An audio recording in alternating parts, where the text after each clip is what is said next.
It is too early to talk about stabilizing the front in Sumy Oblast, as previously reported by Commander-in-Chief Oleksandr Syrskyi, founder of the Sky of Ukraine Charity Foundation and former Deputy Chief of the General Staff of the Ukrainian Armed Forces, Ihor Romanenko, told Radio NV. Sumy Oblast has become a major point of contention on the front line. According to reports, Russian forces crossed the border with more than 55,000 troops, including a specialized group of drone operators equipped with fiber-optic technology. In the eastern section, fierce battles continue around the Sumy-Kursk road, which has been vital for supplying Ukrainian troops. The enemy has captured Yablunivka, but Ukrainian forces are holding the southern part of Yunakivka. The settlement is strategically important, as its capture would open up a path for further Russian advances. Ukrainian officials caution that it is premature to declare the situation fully stabilized. Ongoing efforts are needed to prevent further enemy progress. Currently, Russian forces do not have the strength to capture Sumy, but their goal is to advance as close as possible. They are positioned 20 kilometers away and aim to push to within 15 kilometers. From this range, they could potentially use drones and artillery to inflict damage, similar to tactics seen in Kherson and Kharkiv oblasts. The threat remains significant, but Ukrainian defenders are focused on disrupting Russian plans for further advancement in the area. Russians are being clamped down. In late May, Ukrainian President Volodymyr Zelenski confirmed that Russia was preparing an offensive in the Sumy region. He said that Moscow had concentrated its largest, strongest forces on the Kursk front and that troops continued to amass near the border. He added that over 50,000 troops were already in the Sumy front, but that Russia did not have the capacity to establish any sort of buffer zone 10 kilometers into Ukrainian territory.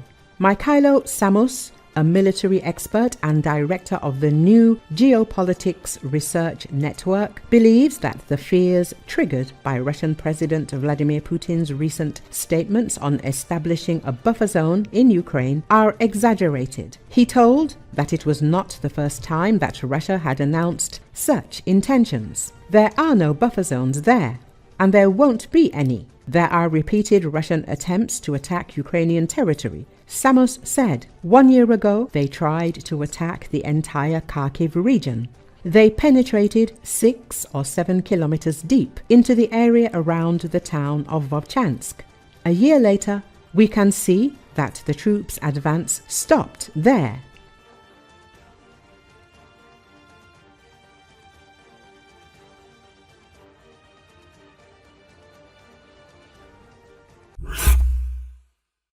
After facing repeated humiliating setbacks at Pokrovsk, the Russian command redirected their offensive toward Kostyantynivka as they collided with the Ukrainian defense line. The Russians sent a massive assault group with dozens of armored vehicles to break through, but were funneled into a devastating kill zone, Euromaidan press media outlet says. The goal of Russian forces west of Kostyantynivka is to achieve a decisive penetration through Ukrainian defensive lines, creating opportunities to outflank and encircle both Pokrovsk and Kostyantynivka simultaneously. This would disrupt Ukrainian defenses across two crucial sectors, potentially destabilizing a massive portion of the front line. Following a relatively rapid Russian advance in this area last month, Ukrainian forces swiftly redeployed elite units to stall further gains, successfully buying time for reserves to reinforce secondary defense lines. Despite incremental Russian progress since the initial breakthrough, Ukrainian defenders succeeded in slowing down enemy momentum, preventing the frontline collapse that Russia urgently sought. Now, Russian forces find themselves confronting fortified Ukrainian positions to the southwest of Kostyantynivka, where they've been unable to advance further over the past 2 weeks. Euromaidan press says the Russians currently hold one significant advantage: the establishment of a bridgehead across the important Bychok River. This allows them to transfer larger numbers of troops and equipment across the water barrier, increasing their offensive potential and the intensity of their attacks.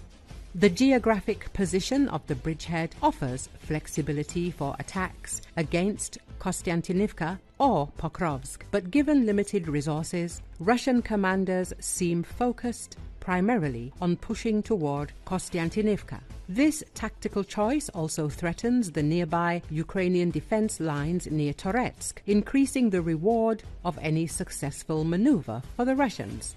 However, Ukrainian defenses around Kostyantynivka are robust and carefully designed, significantly shaping Ukrainian tactics and granting a decisive defensive advantage.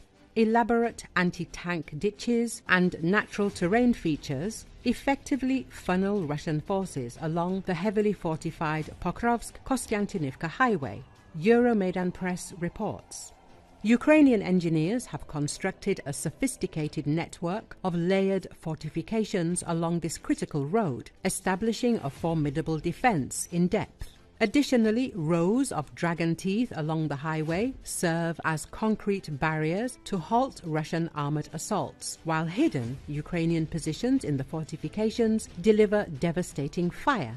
Ukrainian artillery and drone operators wait in concealed positions, ready to unleash intense fire on enemy formations entering these well-prepared kill zones.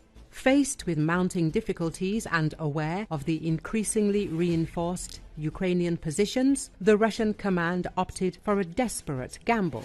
Euromaidan Press says they planned to launch one large-scale mechanized assault rather than their more typical, smaller infiltration tactics they had been relying on recently. Hoping to surprise and overwhelm Ukrainian defenders, the Russians dispatched one of the largest mechanized columns seen in this sector for months, consisting of at least 23 armored vehicles and over a dozen motorcycles. However, the column drove directly into a carefully prepared Ukrainian kill zone along the fortified highway. Overall, while Russian forces initially achieved limited success southwest of Kostyantynivka, the newly improved and manned Ukrainian defensive setup decisively halted the recent ambitious mechanized assault. The scale of losses incurred in this latest attack represents another severe setback for Russian commanders, reflecting both poor operational planning and underestimation of Ukrainian preparations.